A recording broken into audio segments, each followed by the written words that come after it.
Okay, so good evening, everyone. And this is week one. Like there are two TAs for this course. So I'm Kamla Mishra, and I'm from a School of Mathematical and Statistical Sciences, IIT Mandi. And this course is taken by Professor Salab.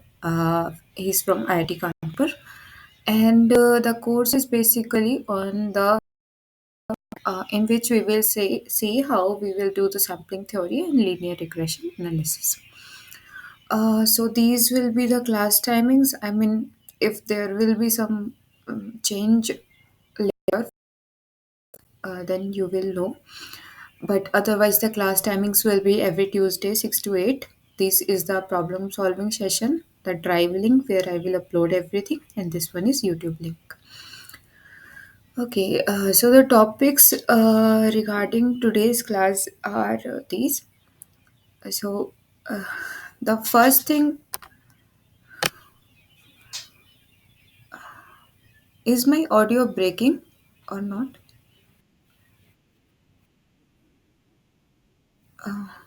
Okay, okay, I'll just connect to some other Wi-Fi. Okay, just a minute.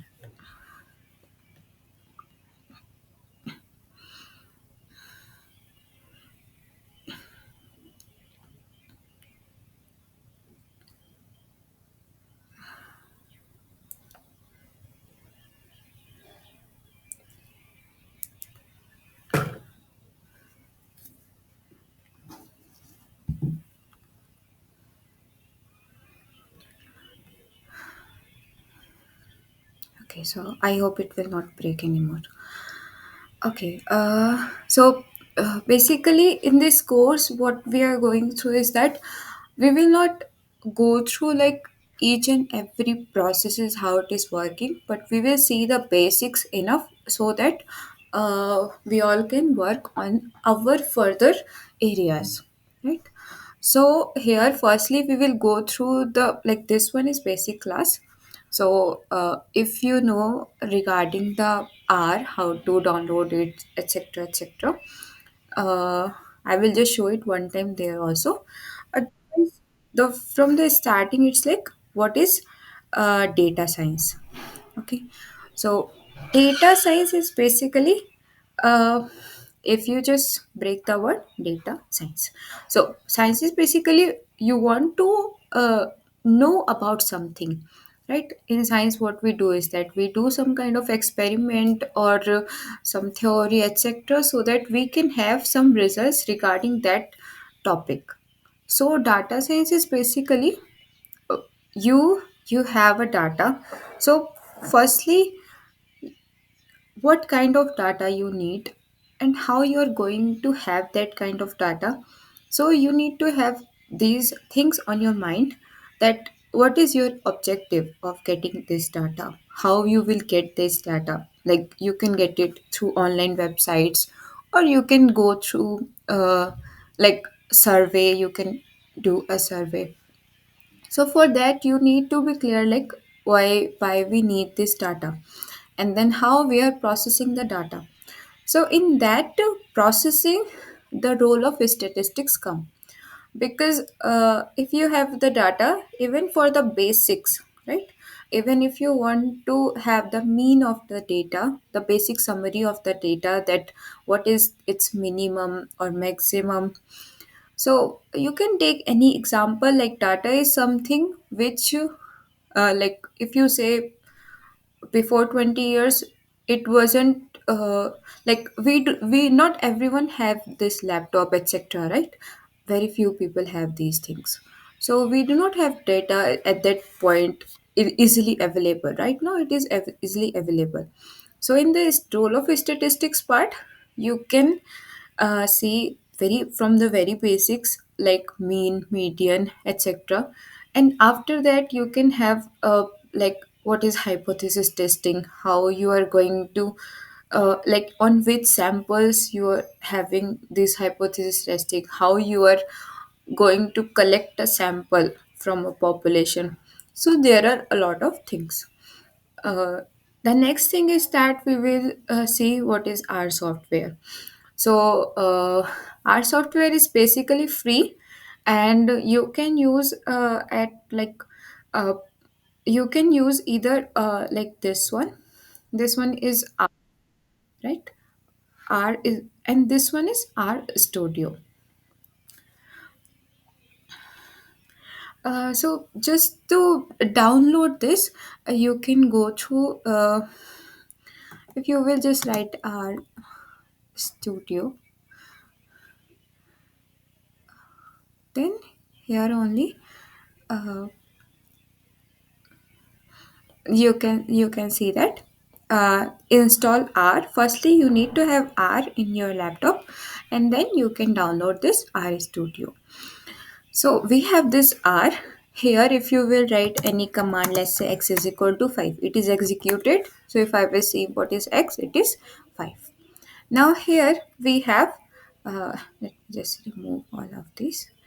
If I will do Control Shift N, okay, what you can do is that from here also you can do R script, and here it is written Control plus Shift plus N. So R Studio is basically when you want to see everything at one place, right? uh, because here you have just one place, okay, you have just this platform, and here your plot will come, etc., but it is not very easily seen. Uh, whereas also when you go through the loop, etc., then here you need to write everything. It is just basically, you can see it is our console, right? So our console is here also. In this, what you can do is that here if you are writing any command, right? So if I will write uh, y is equal to 4, okay, so it will be executed as soon as you write it. You just hit the enter. You cannot write the whole 10 line commands here. Otherwise, what you need to do is that you need to uh, have this new script. Same in the R console, you have the new script. What you can do is that you can just write your command here, and you can execute it here. All this command you can execute here after writing. But R Studio is, it makes things a little bit easy. You can write it here, press the run, so you it will come here. If there will be any plots, okay, if there will be any plots, the plots will come here. uh, okay, the plots will come here. uh, and if you want to see the packages, you can see here. If you have help regarding any command, you can just type it here. Like if I want to have help regarding this optim function, then I will just write optim here, and on click you will get everything.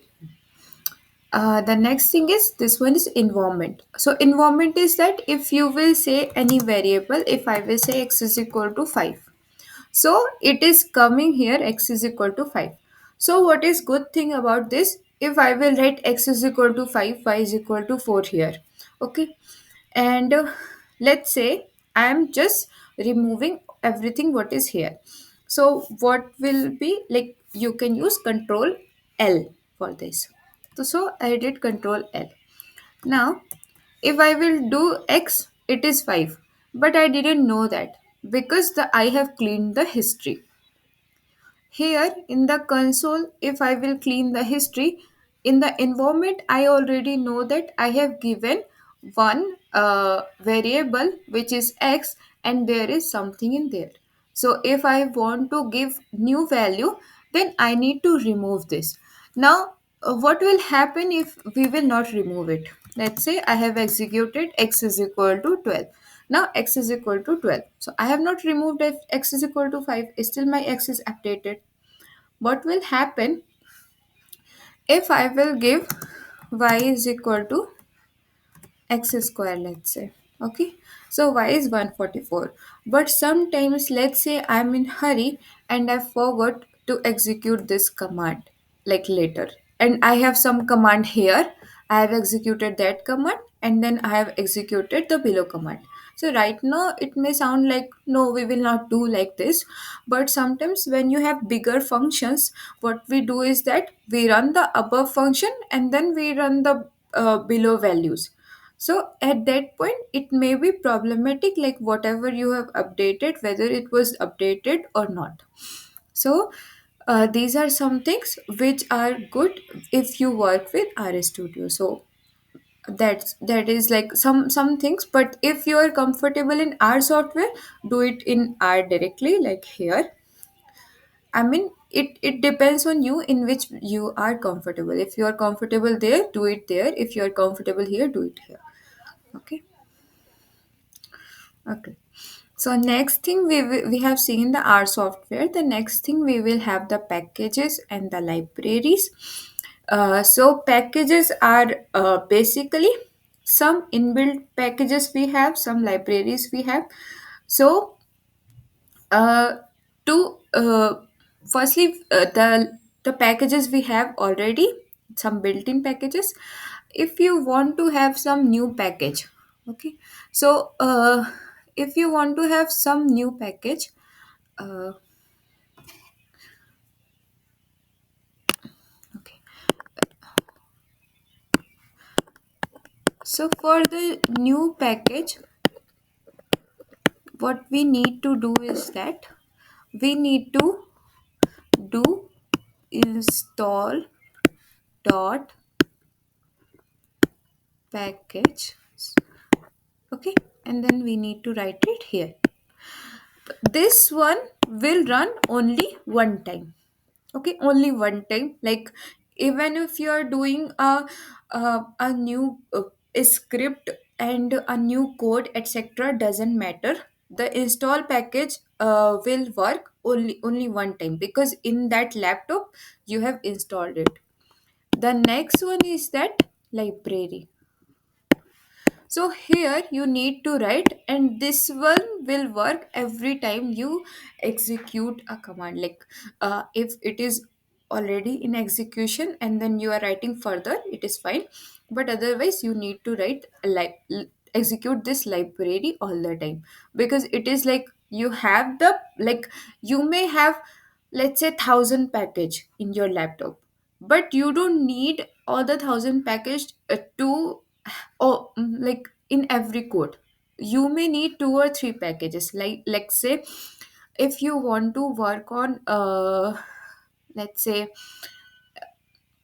I will give an example from my work. So if I want to optimize something, if I want to give the, like, if I will work with the likelihood function, let's say. So I hope everyone knows it.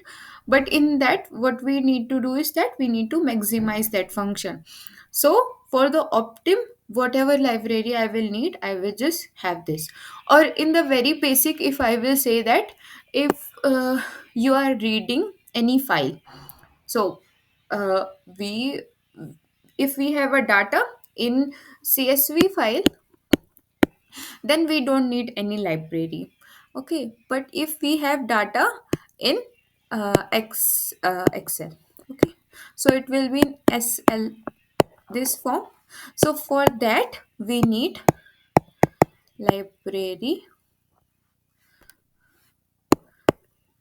read excel, okay.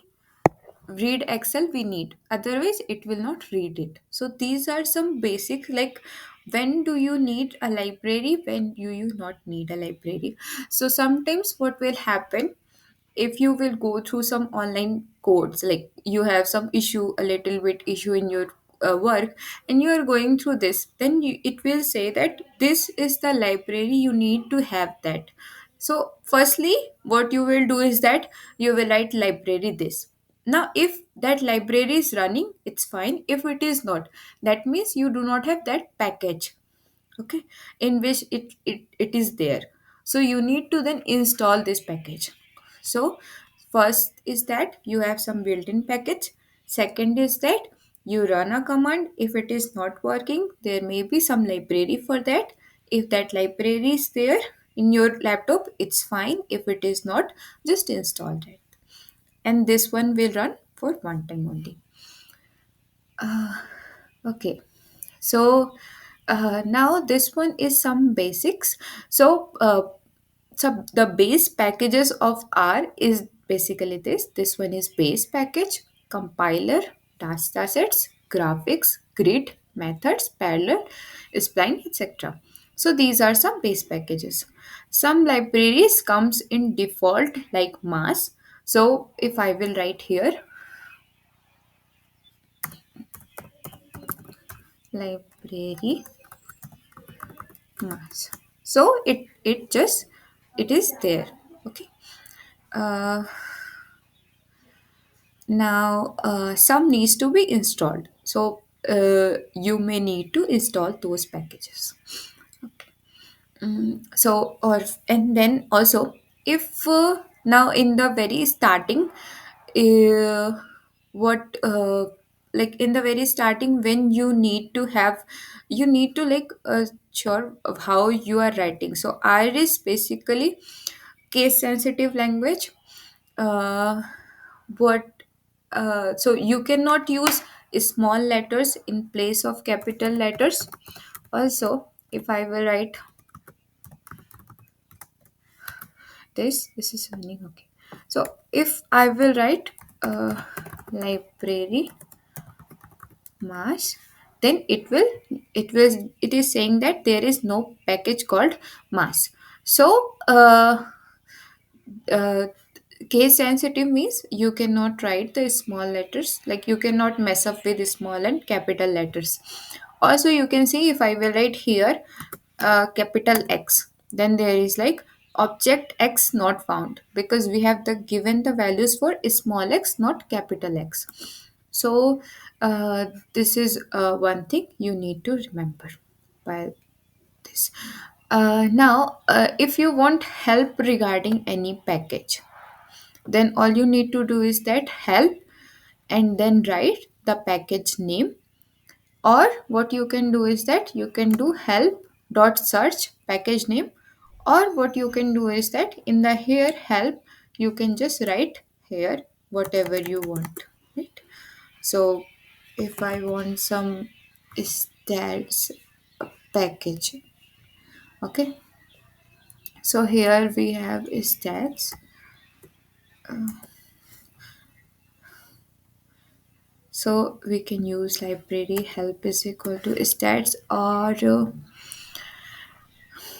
let's say there is a package. Okay, I have not installed the library for that. Uh, is there ggplot2? Okay, so let's say I will go through this mass function. So if I will just, because in my laptop it is there, I think ggplot2. Yes.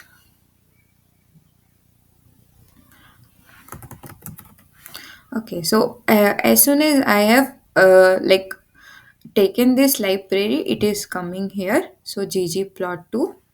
So here you can see that what like it is tidyverse. We have etc. One more library. So from there we can see that what are like how it is working. Uh, there are a lot of packages for which sorry, there are a lot of functions for which you can get the help here. uh, we will see like later on that whenever we need any kind of help, we can just use this. Okay. uh, the next thing is that if you want to find a package, you can use this find package, and finding command by using some characters. So uh, if I will write this apropos.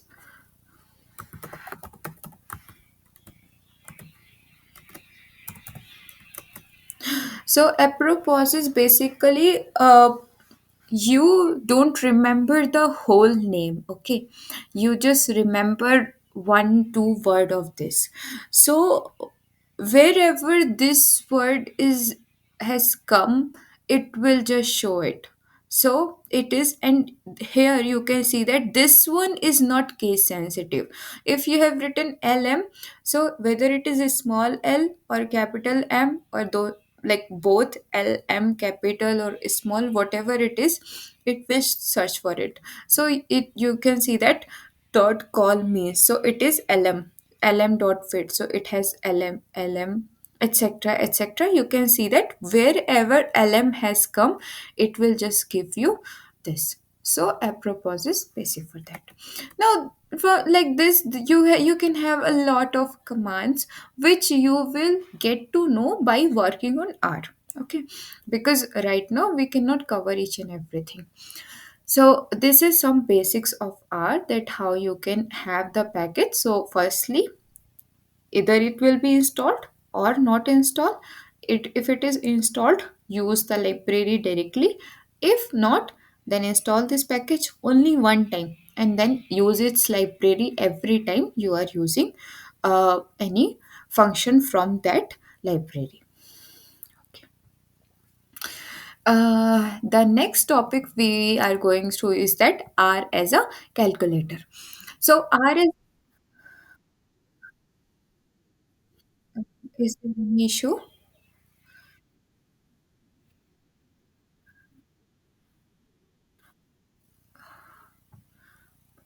Hello, sir.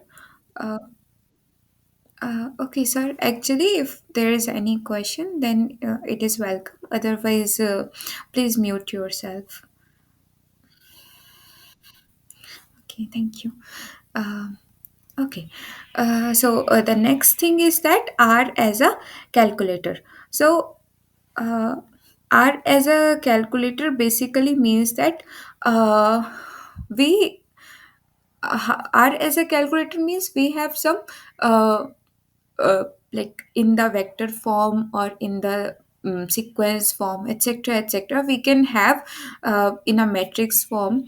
So in a basic, R as a calculator means what you can do is that you can do the basic, like I can do 5 plus 2. So 5 plus 2 is 7. So here is one slide on it.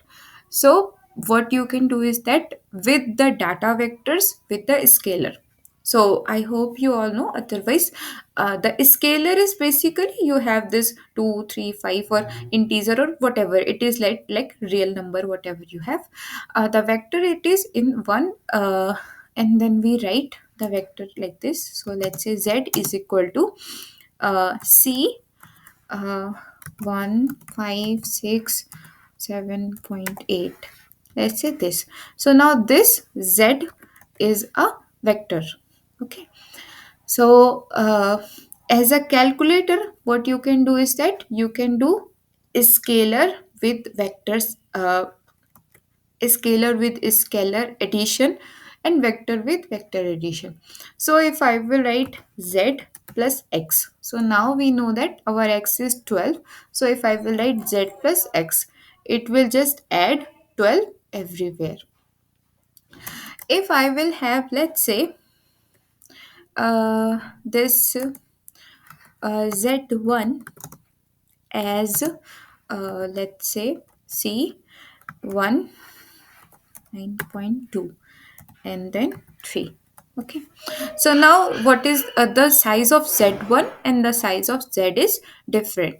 So if I will try to add this to, like if I will write z plus z1, then it has added, but what is it is showing, it is showing a warning. Okay, why it is showing a warning? That maybe you have done something wrong here, but we have done it like knowingly. The warning is that in z plus z1, the longer object length is not multiple of shorter object length. So this means, like if 3, so fourth, so it needs to be some multiple of this. So 4 is multiple of 2. So z here 3 and 1, it is not multiple of each other. So what it has done, it has done 1 plus 1 2, and then 5 plus 9.2 14.2, 7.8, sorry, 6 and 3 9. But for 7.8 there is nothing to add on. So what it will do is that it will start from the starting. So for the 7.8, 1 2 3 is done with 1 2 3. So for the 7.8 it will again start from the starting. So it will be 7.8 plus 1, 8.8. So it will give you the result, it will not give an error, but it will give the warning message. uh, Instead, if I will write Z2, and if I will write 3 comma 6.7, then Z plus Z2, sorry, C. So Z plus Z2, it has done summation and it is not showing any warning. So it is not important that the both have same length. It is not important that 4 and 4 needs to be the same, but one needs to be the multiple of other for not warning. But error will not come. It will still run. Okay. So the next is that power operation. So power operation is that if you want to have like power of any, like whatever name shows. So what you can do is that 9 is square, you can write it like this or like this. So for the multiplication you need to do 1 star. Okay, you need to do 1 star for multiplication, and for power you need to do double star or this cap sign. So these both work with our calculator. After that you will have integer division. So if I will write 7, the basic one is firstly 7 by 3, so it will give you the whole. Okay, then next we have the integer division and the modular division. So if I will write 7 this, then it will give 1. If I will write,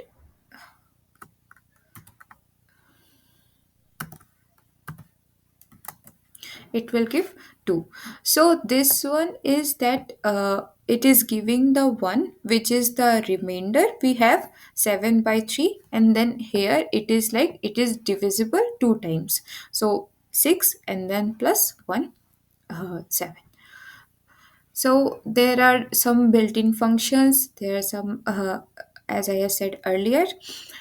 Uh, the next thing what you need to remember is that if you are executing some command, let's say mean, maximum, square root, etc., etc., on a vector, then do not forget to write it in the vector form.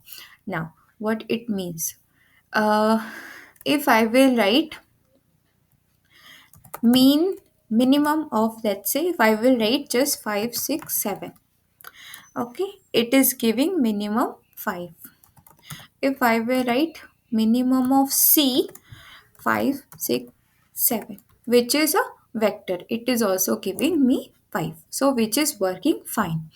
If I will change it to maximum, it is working fine again. Okay, so doesn't matter whether you have written it with C vector form or just directly given the values.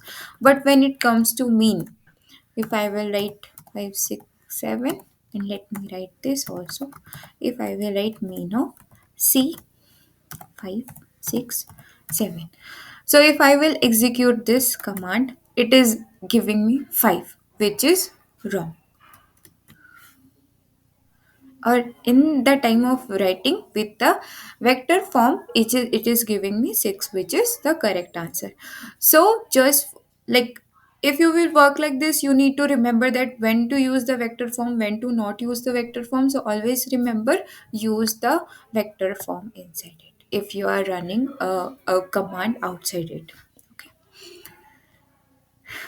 So that is what I have written, that whether use the data vector or not, it doesn't need it, but here data vector is needed. So the good thing is that use the data vector. Okay.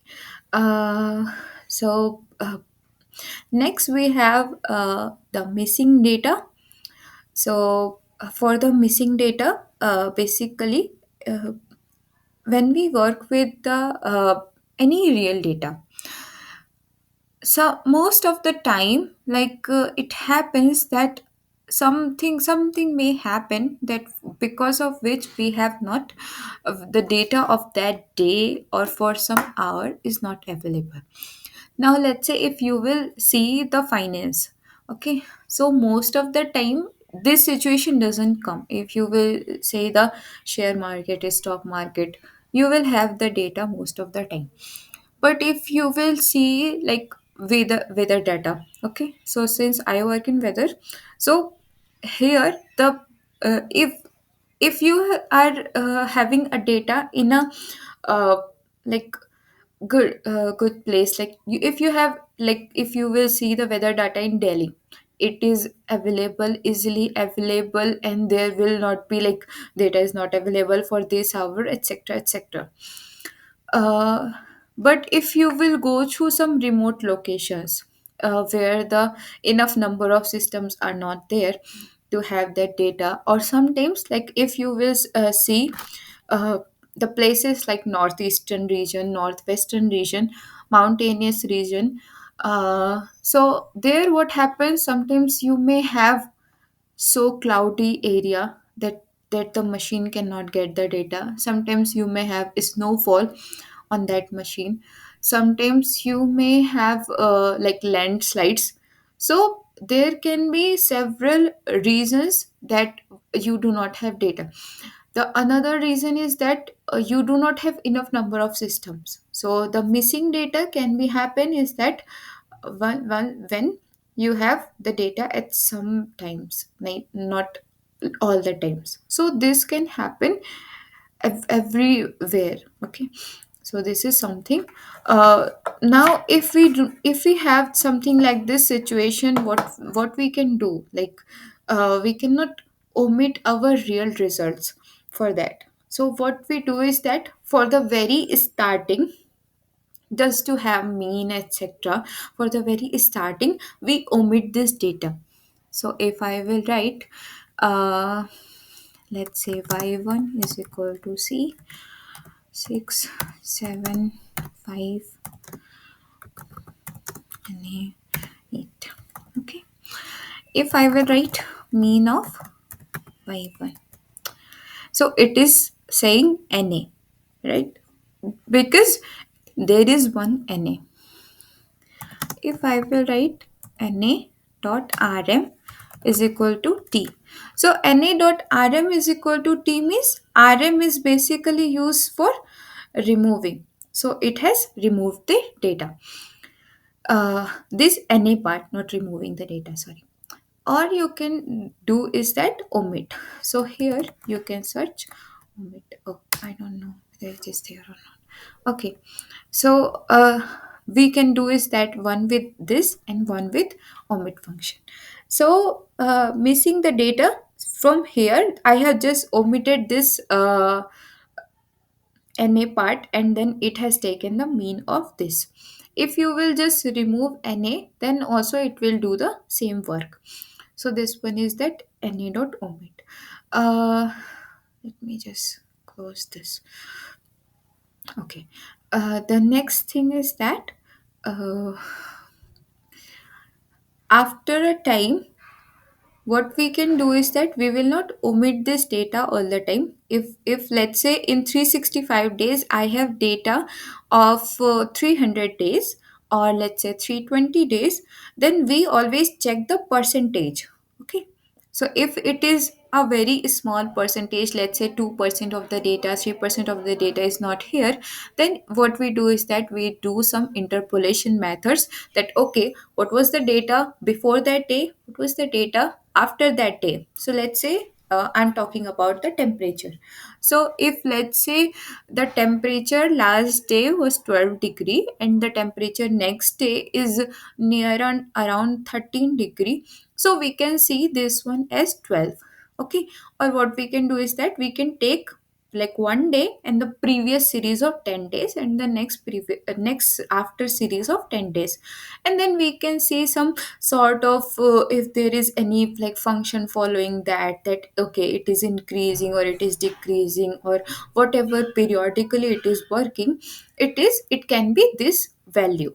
We will not just remove all those dates. Okay, so in that way we can do several interpolations, so we will see that later. Okay. Uh, the next thing is that we have this matrix and data frame and then graphics plot. Okay, these are some slides, I think just. Okay. Okay, so we have seen RS calculation. Now we will see the matrix. So, firstly, uh, matrix, I hope everyone knows. We have seen this in class 12th, I think.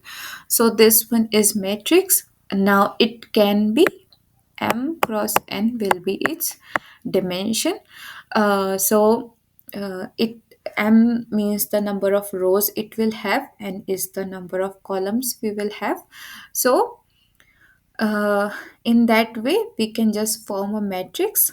The next thing we will see that how we can change the row names, column names of this matrix. How can we give the diagonal matrix? So diagonal matrix.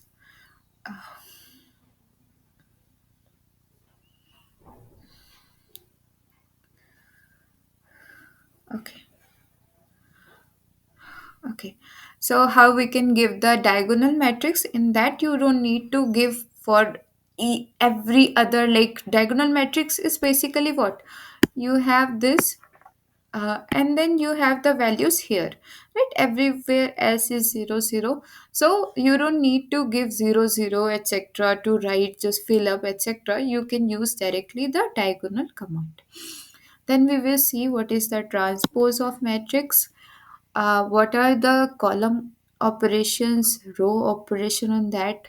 How do we access the row and columns of matrix, sub matrices?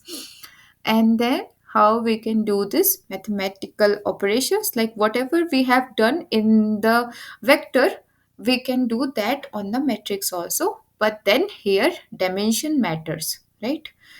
For plus, if you have one m cross n, the next should be m cross n. But for the multiplication you need to have something like n cross whatever it is, right? So you need to have this and this same. Okay, like whatever it is in the theory. So for the multiplication this is the next thing is that cross product, and then we will see that concatenation, how you can do, how you can concatenation is basically if you have one matrix in the above, then we want another matrix to be below of it, or we want another matrix to be in the right hand of it. So we say it concatenation. The next one is that how we can find the inverse of a matrix, and at the end we will see how we can do the eigenvalues, how we can find the eigenvalues. Now these are some basics things which uh, may help later, because the data, if you will have data in some matrix form, then you can just do like this. Let's say you have a data like in CSV file, then you can take it all as a matrix, and then you can take that column operation and then row operation etc regarding that. Okay. Okay, now firstly, if I will write just matrix, so it will give you here the basic matrix. How do you need to write? So before all these things, I will just say that how you can remove everything. So if I will remove rm x, it will just remove x, so x is not here anywhere. But there are a lot of variables I have defined, so you don't need to read, like write rm x comma y comma z1 comma z1 z2 etc etc. You don't need to write this. All you need to do is that rm list is equal to ls. So this command is for removing everything in the environment. Now if you will see, there is no variable defined. If I will write x, there is nothing like x remaining, right? So uh, you can use this rm list is equal to ls command. Okay, now we are starting from the matrix. For this, what I can do is that I can do Control Shift R, and then I can write here label. So it has started like label here, matrix. So I have done Control Shift R. Otherwise, you can just do on your own like dot dot dot. There is no issue. Okay, so matrix, let's say I'm defining 1x and I'm writing uh, the matrix, and then it is showing you here also. So what is your data, what is the number of row, what is the number of column you want. By default, by row is false, so by default it will give the values in the column form. So if I will define my data, let's say c 2 3 5 6 uh, 5 3, let's say. So it is 6. If I will write n col is equal to 2 and n row is equal to 3. So right now x is this. So you can see that the numbers are coming as 235 and then 653, because by default it will give like this. Otherwise what you can do, you can write by row is equal to true. So by row is true means it will do it by row, not by column. Here like this you can write the whole command in one line. All you need to do is write semicolon, so if it will execute the whole command in one time. Okay, okay, so right now we have the by row true. So this one is our x matrix 2 3 5 6 5 3. uh Now if I will want col means of x. So column means of x, what we'll do is that column means. So it has 2 plus 5 plus 5, which is 12, and 12 by 3 is 4. Here 6 plus 3, 9, 9 plus 3, 12, 12 by 3, 4. If similarly, if I will write row means of x, then it will give me like for this 2 plus 3 by 2, 2.5, 5 plus 6 by 2, 5.5, 5 plus 3 by 2, 8. So it is 4. So that way you can have row means, column means, etc. Now the next one was that transpose a diagonal matrix.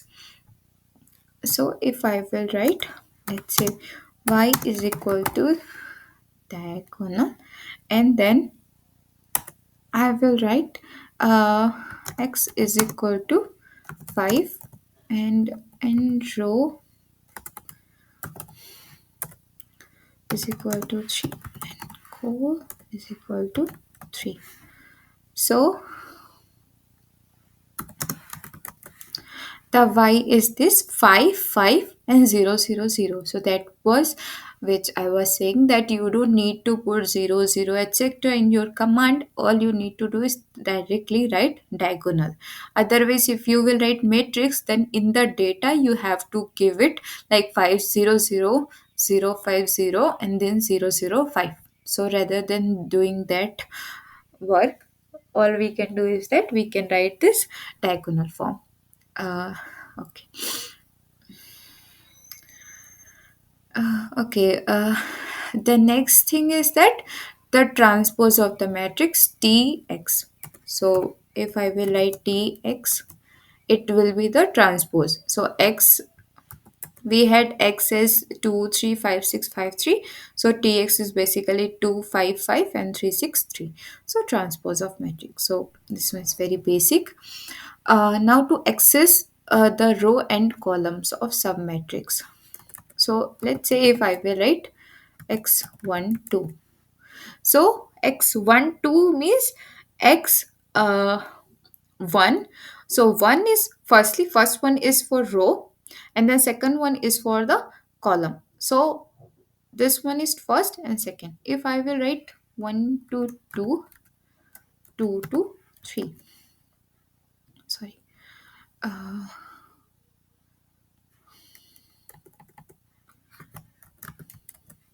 because in 2 to 3 doesn't have third column. That was, there was an error, subscript out of bounds.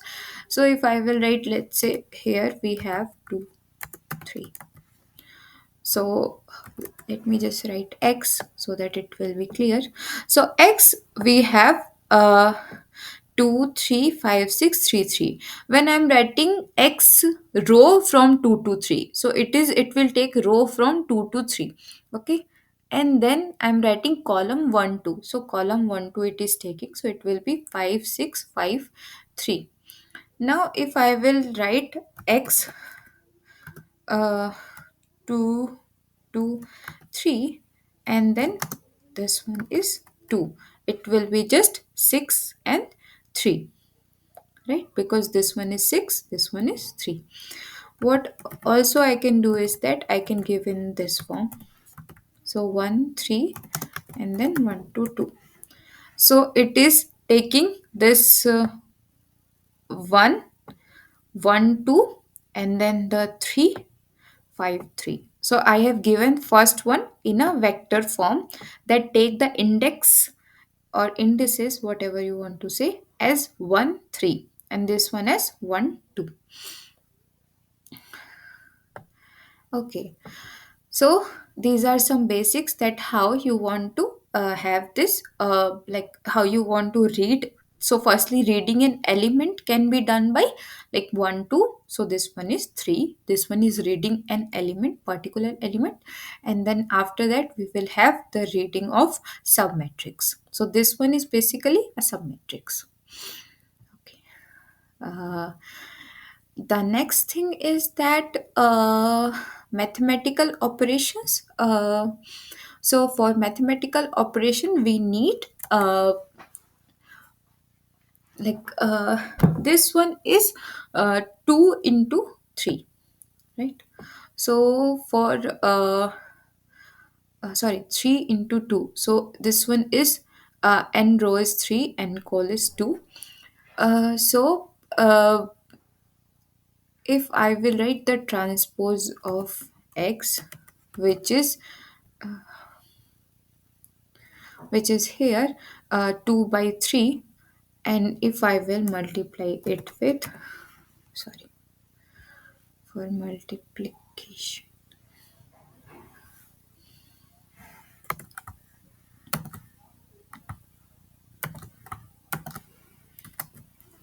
so this one is, if I will multiply transpose of x with y, then this one will be uh, our values, right? And we have multiply transpose of x with y, because if I will write x with y, then there will be an issue uh, with the dimensions, that they are non conformable arguments, because it cannot work because the dimension of x is different. So that way we can do the matrix multiplication, or the etc, like the multiplication needs to be done by this, and then summation, for summation and uh, like minus, you can do just the simple one. The next one is that cross product. So if I will write cross prod x, so this one is 52, 54, 51, 54. If I will write transpose of x, and then with x, then it is same. But if I will write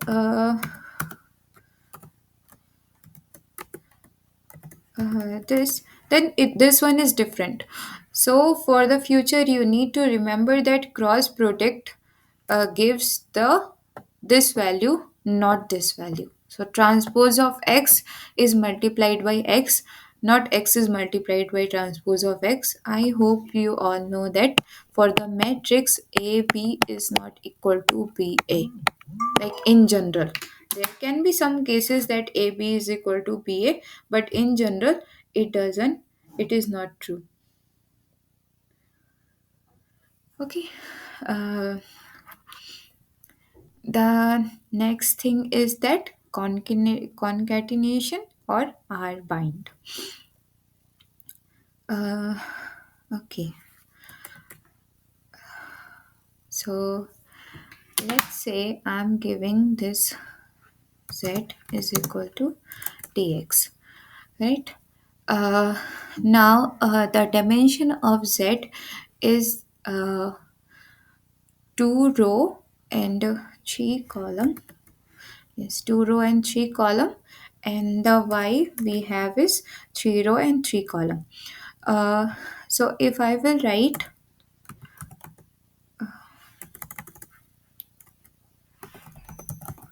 r bind z comma y, then it has done, what it has done is that r bind is z, and then it is binding the y below it, which is r bind. So r bind, you have this.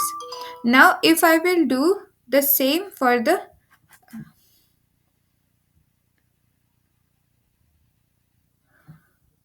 just a minute.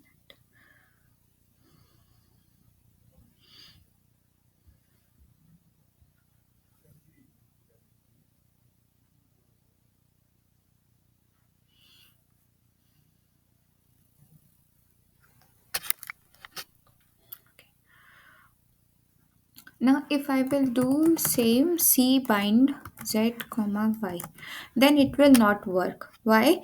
Because the number of row of matrices is not same. So that you need to remember that in which case we need the number of so if we are doing R bind, so we need to have number of columns same, and if we are doing the C bind, we need to have the number of rows same. Okay.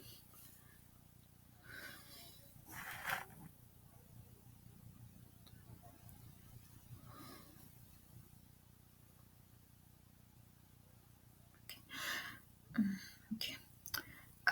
The next thing is that inverse. So to find the inverse, we don't use this inverse sign, we use this solve. So if I will write solve x, then this will not work, because solve or inverse we can find only for uh, the square matrix, right? So I will just write that the solve, for the solve you need to have the square matrix, right? uh, okay, so if I will try to find the solution of x, uh, because if you will multiply any matrix with its transpose, then it will make a square matrix, because what you will have 1 m cross n, then n cross m, so it will always give you the m cross m matrix, right? So it will always be square matrix. So we will do by this. What happened? Unexpected input.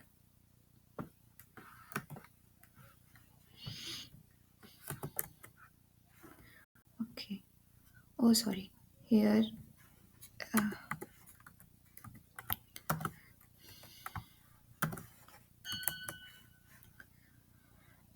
Okay, so what it is saying that system is computationally singular. The reciprocal conditional number is this. Uh, Let me do it other way and then we will discuss what this problem is. So if I will do this, it's okay. So what it is saying that system is computationally singular. So if you will see this matrix, which was x transpose of x. Wait, sorry. Uh, this one. So this one is saying that if you will see, this one is computationally singular. So reciprocal conditional number. So it is saying that it is not exactly singular, but it is computationally singular. So that value is very small. So inverse is basically what adjoint of the matrix multiplied by this inverse. Uh, 1 by, sorry, determinant of this a. So the determinant of a, that reciprocal number is small, so it is tough to find computationally. So that is why it is giving error, but for the next one it is giving this value. So this way you can find the inverse of matrix. The last one is that eigenvalues. So you can just write, you need to write the icon only, and then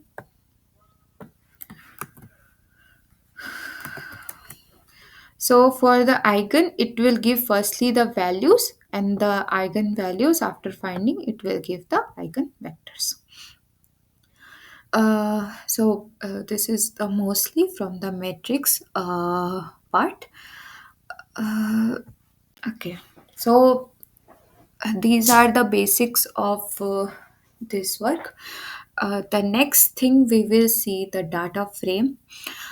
Before that, there are a lot of things which are not here in the course, but if you are new with the R software, I will recommend you to go through this foundation of R software, because, or essential of R software part 1, because in that there was very basic work, and I have taken the tutorials on it also, so you can go on my channel also, but the videos are like way too long. It is 2 hours. So if you are comfortable with that, and it is problematic for you to understand things like so fast right now, then you can go through just to have a strong basics. If it is fine, it is fine. uh, so this one is up to matrix we have done. uh, so far, if there is any question, then you can ask.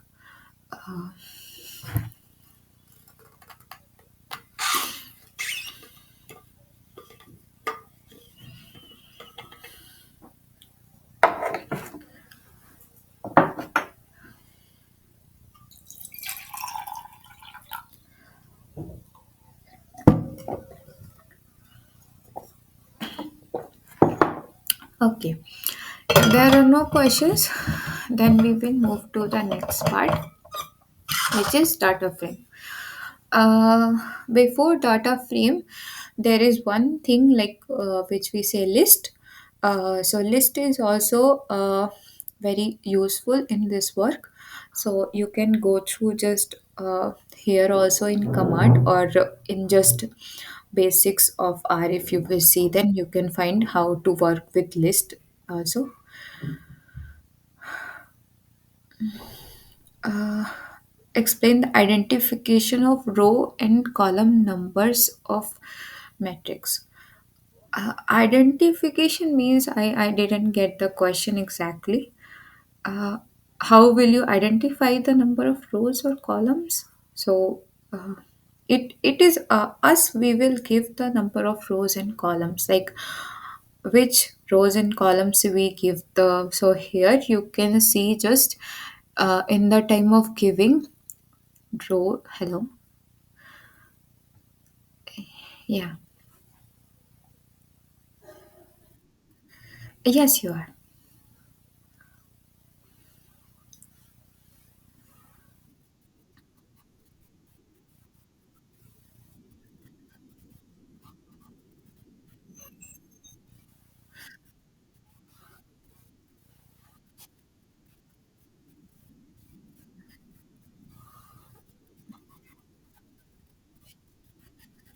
Okay, so if I will see this x here, so you can see this, the first 1 2 3, it is written in this way. So this one is basically the first row, this one is the second row, this one is the third row. Then okay, my screen is not visible.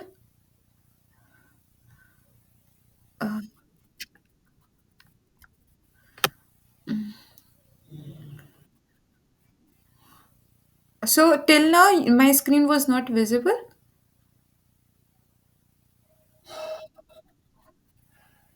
Okay, so here it is visible, right? Okay, okay, okay. So like, can I move further?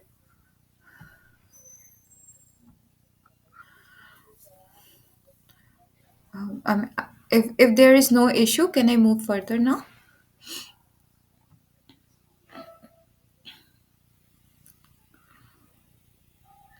Okay, I'm taking it as a yes. Okay. Yes, okay. Okay, thank you. Okay, the next thing we will go through is that data frame. So, what is data frame? And then, uh, so what is data frame? And the at the end we will cover the topic. What are the graphics and the plots? So this one is basically the start of the data science.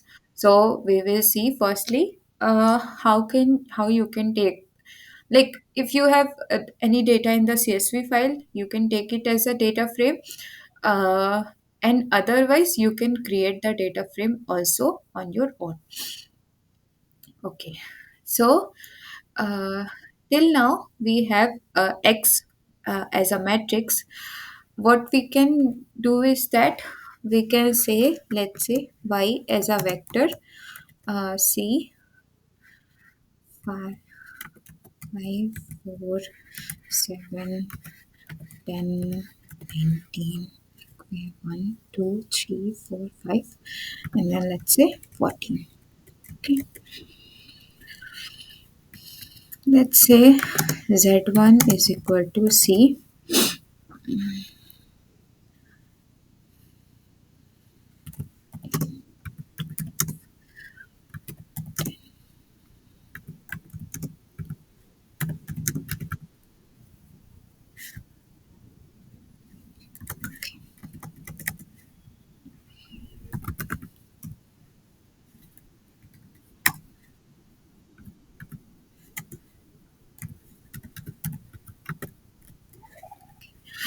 Uh, let us denote this also by something new. So let me write it as D1. So this one is first data frame. Then D1. Okay. So I have created this data frame. How? By using this X, Y1, and then Z1. Now, what you can see is that this one is the data frame. This one is our x, this one is our y, and this one is our z1. So the first thing is that it has to be like it is coming in this way 1, 2, 3, 4, 5, 6. So I have taken the data vectors which are same 6 and 6. The matrix is 3. So it can, if I will repeat it, it will give 6 by 2. One more thing you need to remember is that it is for the matrix part, you can see that 1, 2, 3. If you will see, the matrix is again, even when the matrix, like the whole numbers, there are six numbers, okay? But because uh, there is 2 by 3, so it is not converting it into 1 by 6. It is sorry, 6 by 1, that's 6 rows and 1 column. No, it will just repeat that again. Okay, similarly if I will take the data frame with this transpose of x, and then y1 and then z1. Then you can see that we have three columns of the matrix. What it is doing, it is repeating it three times. One time, two time, just see x1, x2, x3. Okay, and then third time, right? So it is repeating 1 2 3 times. So that for the data frame, the matrix will not change its dimension. That's what I'm trying to say. If you have the dimension of 2 cross 3, it will remain 2 cross 3, but it will repeat itself for the below part, so that it will make a data frame. Otherwise it will not be able to make a data frame. So that is what I want to say. So for the matrix, it will work like this, that it will never change its dimension. It will remain its dimension as it was in the starting. Okay. Uh, Now for the data frame also, you have all this part. Let me see.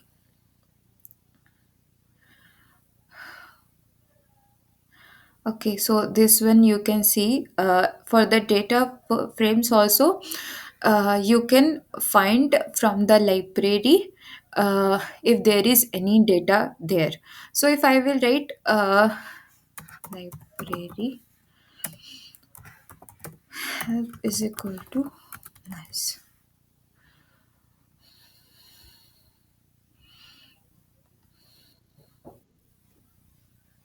Okay, so right now I have written library help is equal to mass.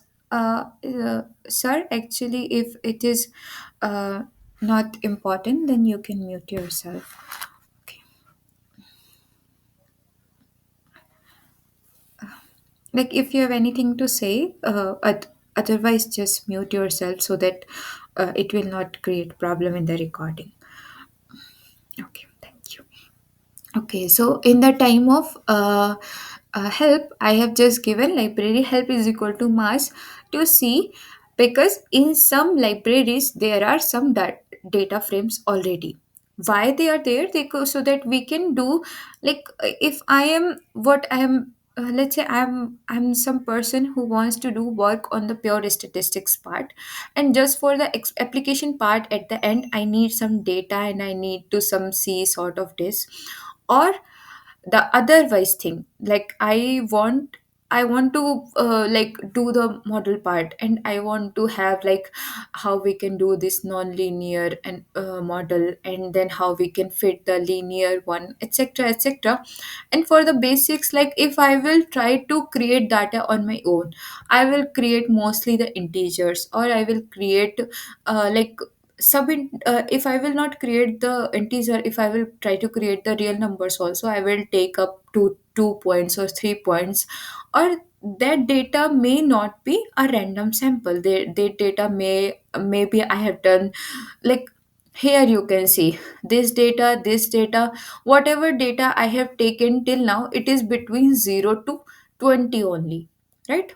Or even 0 also I have not included. So it is between 1 to 20.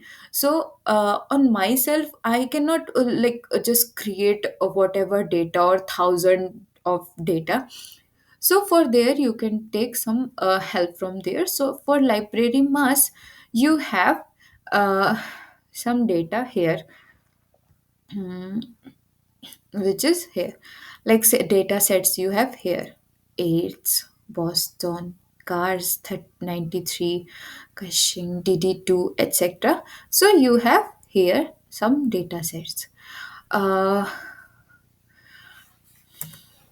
Now if I will do attach, uh,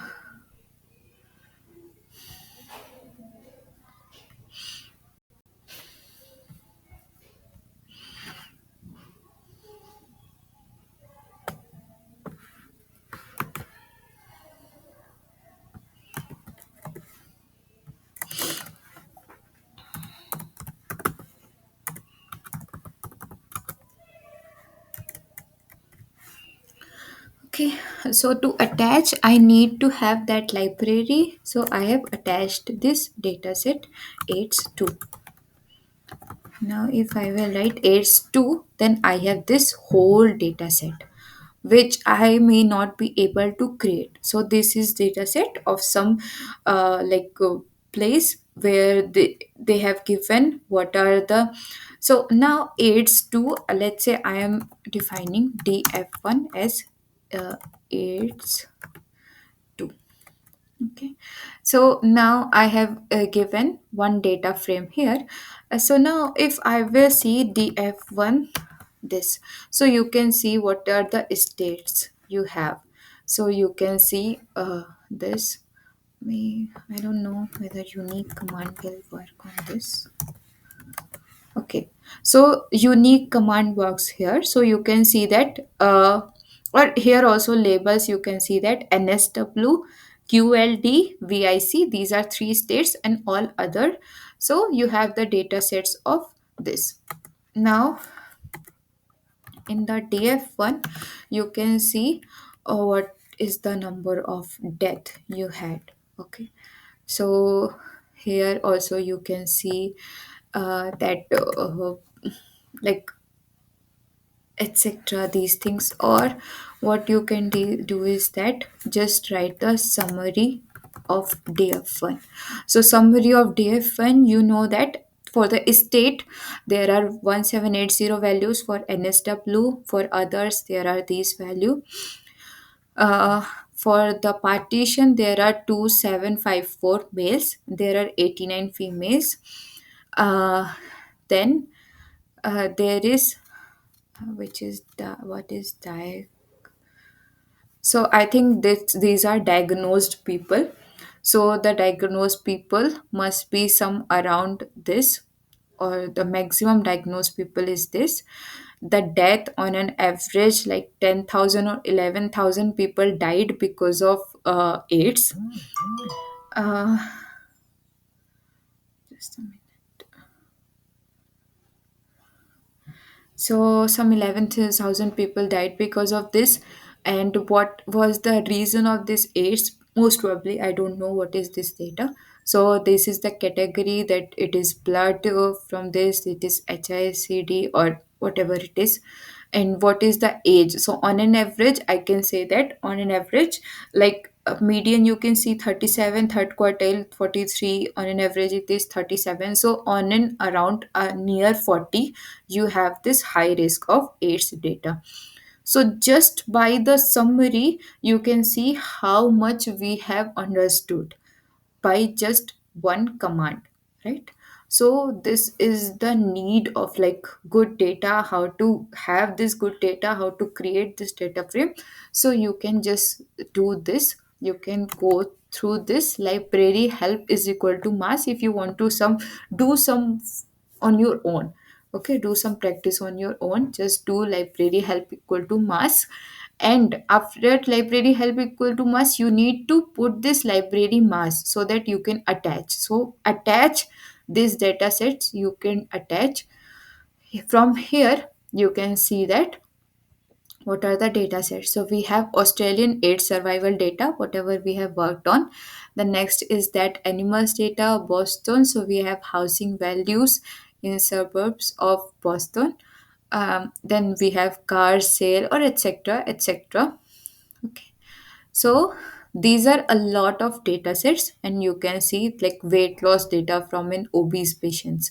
So if you are, let's say, working, if you are like having a data like a lot of people have because of some junk food, they are obese. So if they have done some weight loss journey, what is their data? So it can be something interesting also, and it can be work with your model also.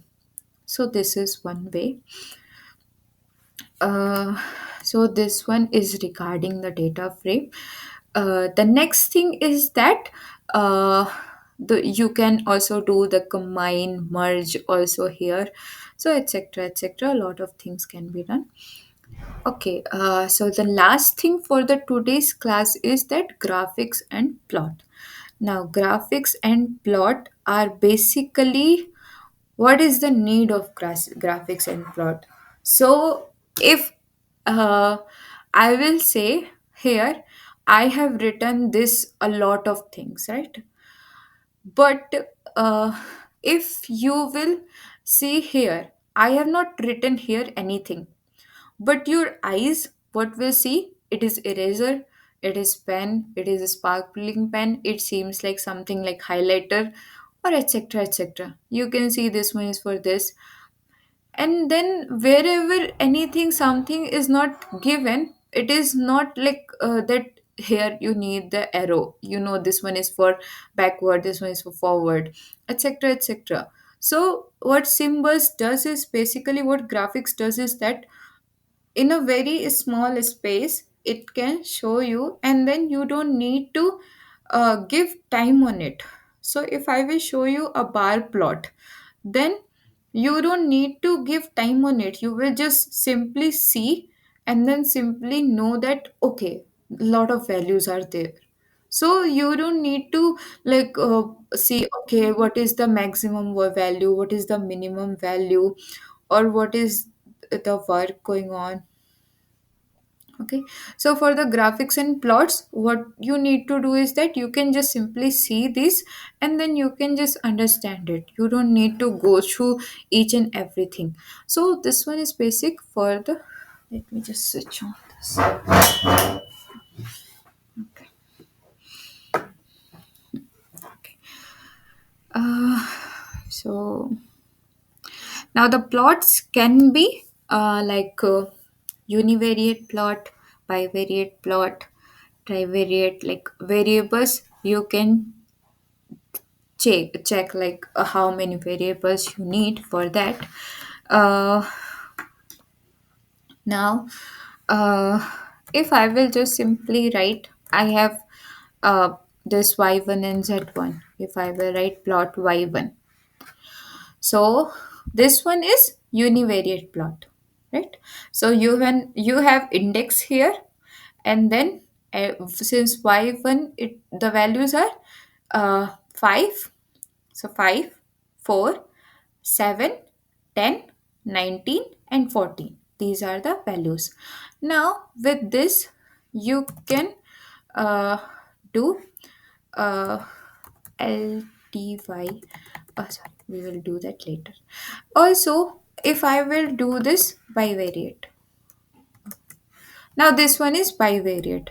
So bivariate is basically y1 here is 5. When it is 5, uh, so this one is basically 18, and then it is 12. The next one is that this one is 7. So this one is basically 18, 12, and then 10, and then this one is 14, and then this one is 11, I think. So you have this bivariate plot, which is y1 and then z1. If I will just do this z1 and y1, then it will come like this. So you will have here the values. Okay. Uh, so these are some values regarding this. So you have bivariate plot in this way, z1 y1. Uh, okay. So the next what you can do is that there is something like LTY. Just do. If I will write LTY4, is there any change? No. Okay. The another thing is that you can do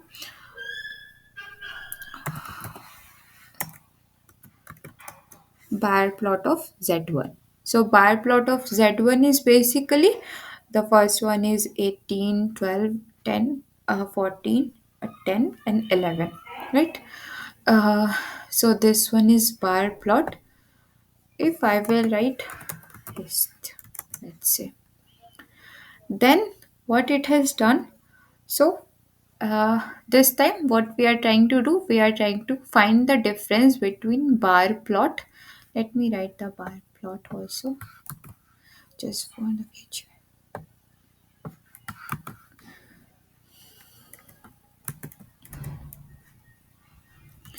So this one is bar plot, and this one is histogram.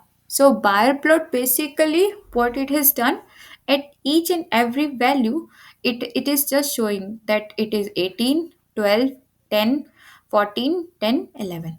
Whereas histogram, it shows the frequency.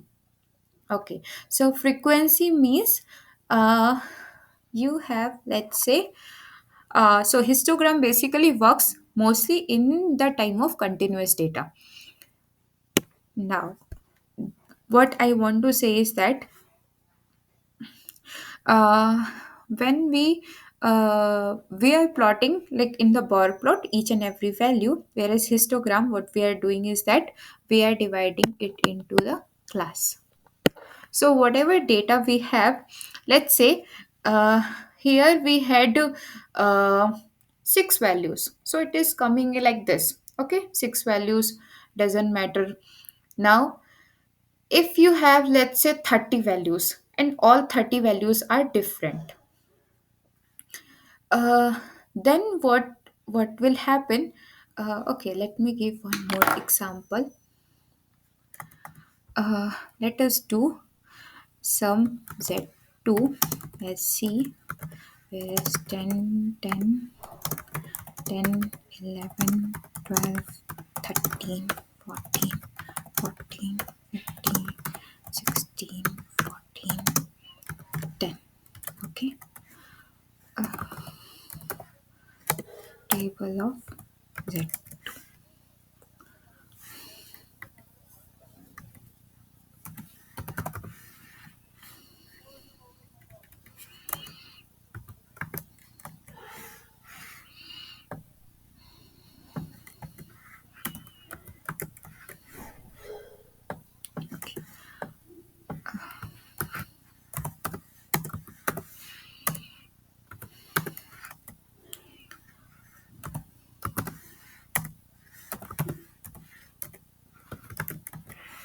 Okay. Now, there are some differences what bar plot does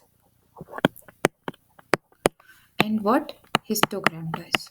Okay, because it should not be like something not clear after this. So in the bar plot, if we have, if I will give 10 values, or let's say, let me see this length of z2. What is length of z2? It is 12. Okay. If I will have here 12 values, then it will just plot those 12 values, right? Which does not make any sense. Simply, if you will see, I have given 12 values here and I have given 12 values here, which does not make any sense. Now, if I will do table of Z2. Table of Z2 means how many number of times one number is repeating. So the table of Z2 shows here 10 is repeating 4 times, 11, 12, 13 is 1 time, 14 is 1 time, 15 and 16 1 time. So now if you have any number which is repeating again and again, so that means it is something important. So if I will do bar plot of table of Z2, now I have some sense of this, that okay, 10 and 14 is maybe something which is happening again and again, which is, let's say, if I'm having a data of market, let's say, and some whatever, like if I'm buying a unit and it is like on 260 I can buy it, so it will change according, like someday it is 259, someday it is 254, etc, etc. But if it is again and again 259, so on an average I will say that okay, this one is mostly occurring value. So that way you can take bar plot. But when we go to the histogram, like bar plot here, now it has worked. Why? Because I have given some integer values, right? So now you can see that if I will, if I have 10, 11, 12, 13, 14, 15, 16, it is okay, the bar plot works, that okay, 10 is repeating 1 to 4 times. But what if I will have the values like 10, 10.22, 10.33, and then 10.7, and then 10.98? If I will have values like this, okay, then bar plot will give for each and every, right, in the table also, because for the table 10 is occurring one time, this one is occurring one time, this one is occurring one time, these all are occurring one time. So it doesn't make any sense, because all the values I have 10 in between 10 and 11.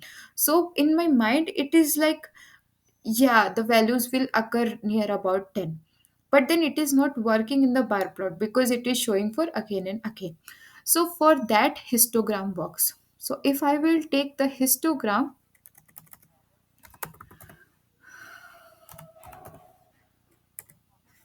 sorry, I need to write hist offset 2, then it is saying like this, coming like bar plot. If I will take histogram of table of z2, then you can see here what it is doing in between, uh, like frequencies. It is saying that, so 1 to 2, uh, table of z2. So table of z2 is basically this 1 2 3 4 5. So this one is occurring some values which are occurring one time, these have 5 frequency. The values which is occurring just 3 times, it has one frequency, that is there is only one number which is occurring this 3 times, and there is only one number which is occurring 4 times. So you can have that, or the histogram here is similar as this, because we have not given some values in point. So if I will add some point, then it this will be more clear, I think. So let us make some z3, and here we will give some uh, integer values. Sorry, real numbers, 10.657, 10.6, then 11.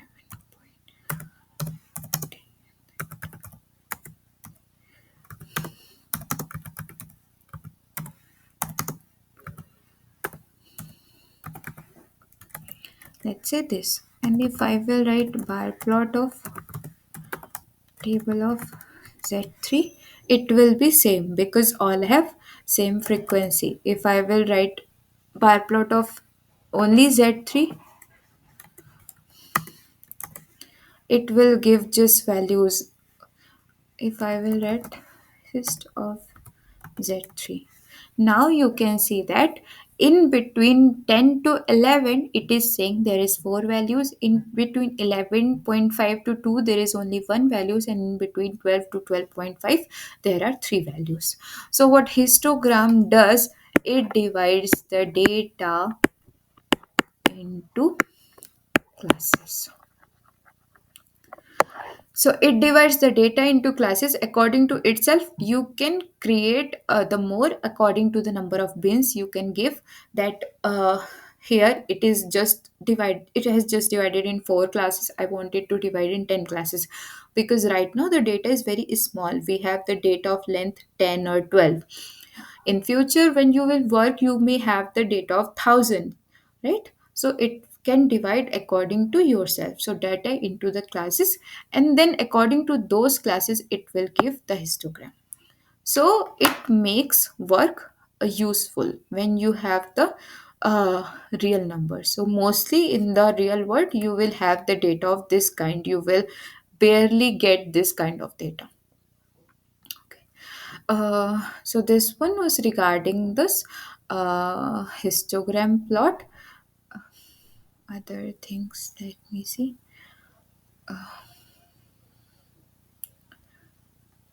Okay.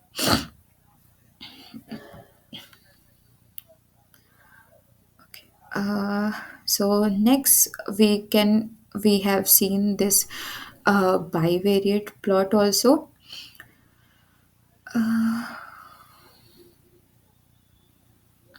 Bivariate plot. Where is bivariate plot? So bivariate plot is basically the plotting of two values. Okay. So one more thing. Let's say I have given what uh, the z1 and y1 data. Right? So there is something called scatter dot smooth.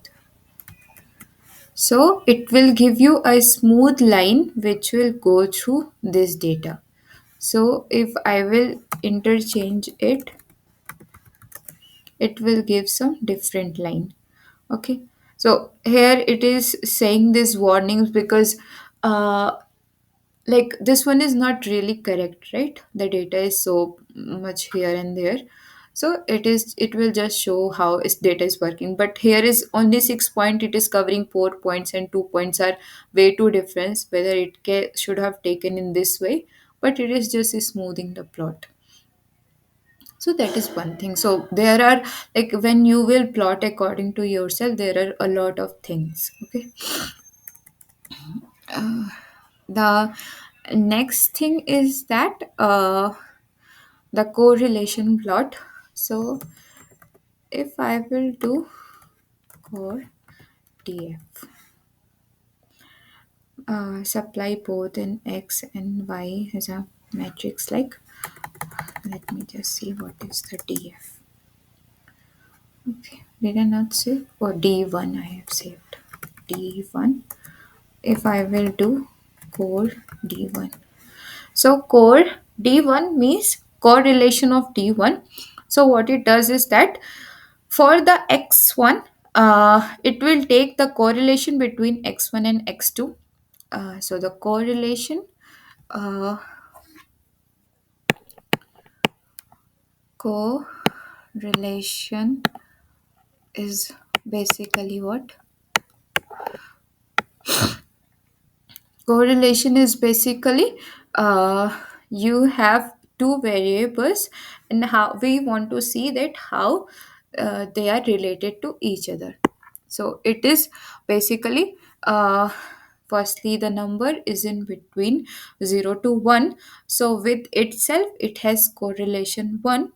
So it is basically the sigma x and sigma y, uh, based on that. And for the other one, the correlation is, let's say, the x1 with the x2, the correlation is zero point 0.5.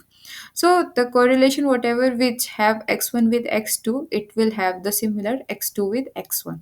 So with itself, it will always be 1. With the other one, this one is like zero point 0.5, this one is y1, this one is z1, so it is minus 0.87. So if you will work on something and the if the points are so correlated, like if it is like minus 0.87, that means if one thing will increase, the other thing will decrease. uh so let's say, hmm, if you will like in real life in the market, uh, let's say in 500 rupees you want to buy something, right? You want to buy, let's say, t-shirt. Okay.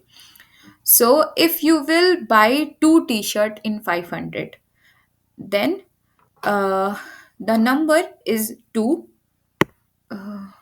If you will buy, let's say, two t-shirts in 500, then the number is more, but the quality most probably would be a bit less. So if I will buy one t-shirt on of 500 rupees, then its quality most probably will be better than the other one, like from the one store. It's not that one you are like from a normal market and one you are taking from a like high luxurious place. That is something different. But in the general, if you will take from one place, then there is high chance that if you will take five. So what I'm saying that here the quality is like opposite to the quantity, so it has direct correlation of it. Now it this correlation is minus 0.87. That means if one will increase, the other one will definitely decrease. So something like that. Now it may not happen in this case, but there are a lot of cases. uh, uh, so you can go through a lot of cases, okay, on based on this in the real life. Okay, so I think there is,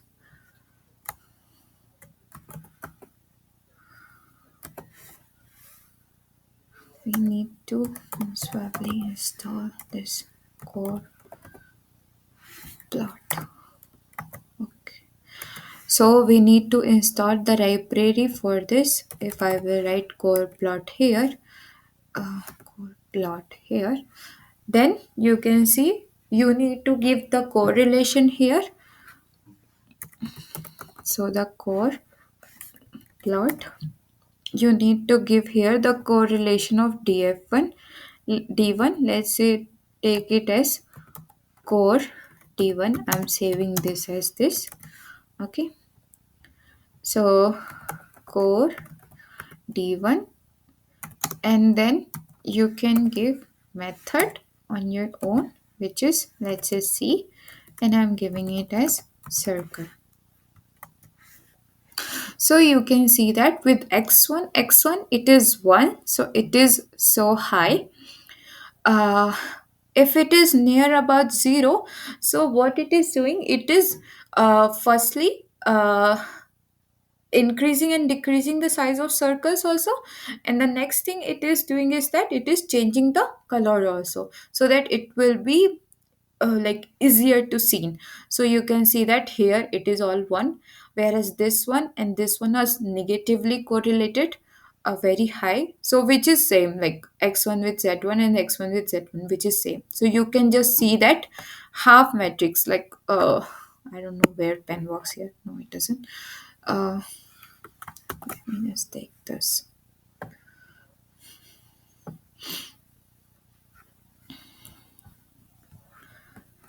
So you can see just from here and above this, you can see, because the lower wind is also the same.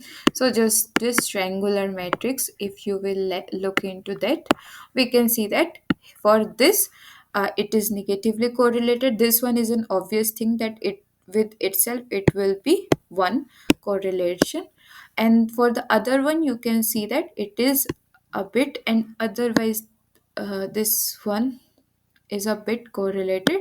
Otherwise this are very less correlated, like this one is value is 0, near 0. So here you can see that the value is 0.22, I think. Okay, now the other methods you can try, like number, so it will give you just number in that. Okay, or squares or ellipse or the shade or pi or etc etc. You can, if I will do pi, so it will just give the whole circle or half circle or 3 by 4. So this one is also a good way to understand this plot. So basically, if I will give you this plot, it will be easier for you to understand that okay how it is working. Otherwise, just if you will go through this and if I will give you this, so understanding, like for a person who is not even like who can't even read, so for that's why in the kids book we always have this graphics or plots etc, rather than this written values or letters etc. So that is one thing why we use the graphics etc.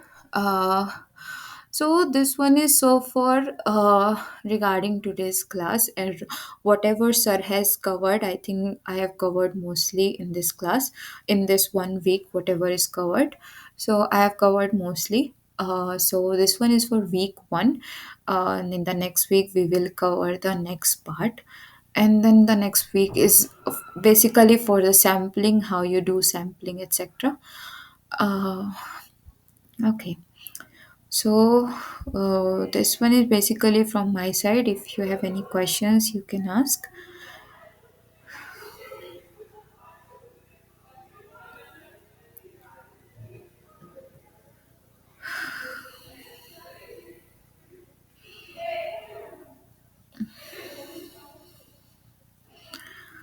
Okay, since this is the first class, I'm not giving this question answer type or etc. because I just wanted to make sure that we can cover each and every basics of it, because there is still a lot is remaining apart from that.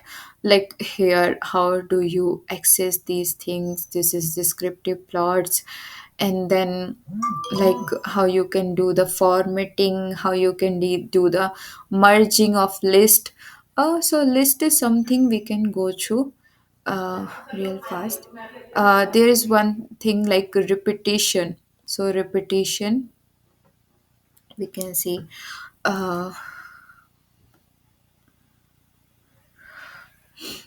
so for the repetition part, what you can do is that uh, the data we do not need to write again and again.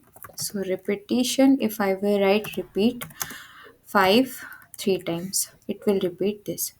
If I will write C 1 4 8, it will do this. If I will write time, I will write each.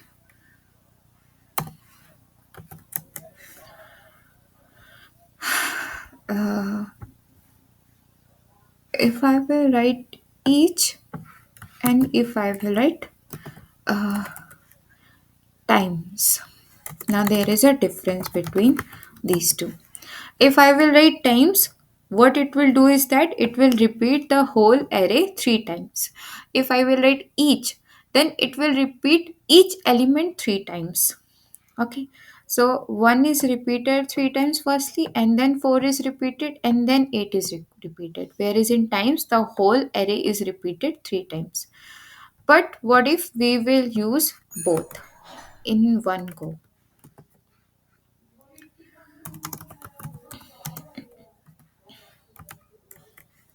Then you can see that firstly each is working.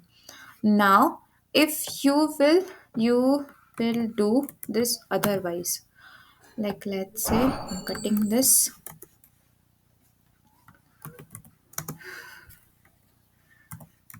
If you will do this or this, doesn't matter whether you will give each starting or each in the end.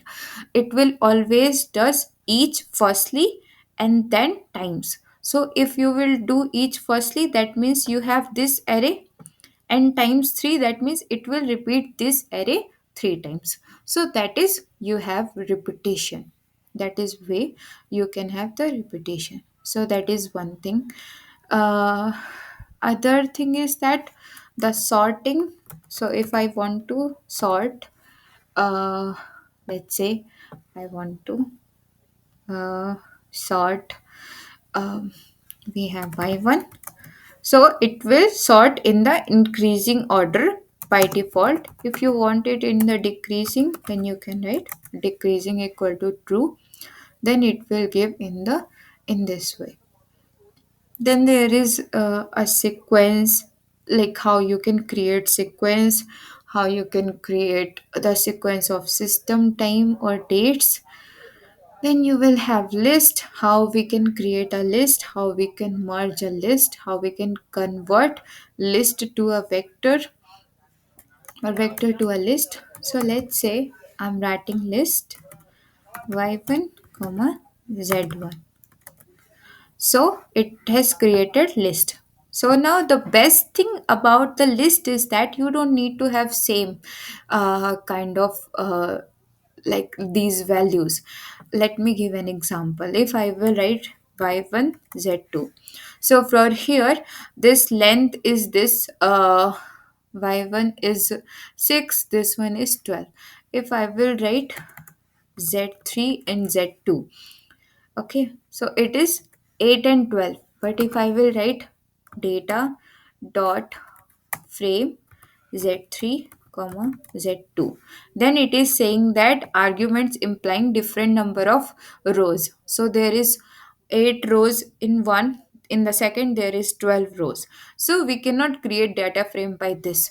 But for the list we can create, like, doesn't matter whether it is even the numbers also doesn't matter. If I will write letters uh, from 1 to 6, so from letters 1 to 6 is A, B, C, D, E.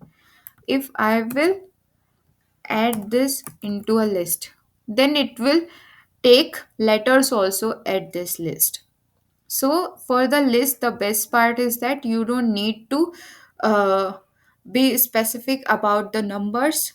What is the number, like what is the length of this data, different data sets, what is the whether it is a character string, whether it is a numerical one, whether it is an integral one, float one, doesn't matter. Like nothing matters. Or like each and every different kind of uh, like work you can just include in the list. So that is one thing good about the list, which doesn't work in the data frame. So then there are a lot of things which you can go through for your own, like how you can convert it, how you can like append a new element, and then indexing, etc, etc. So these are some basics I have covered in this class. There are a lot of basic things which can also be covered, so which you can go through in your free time. Okay.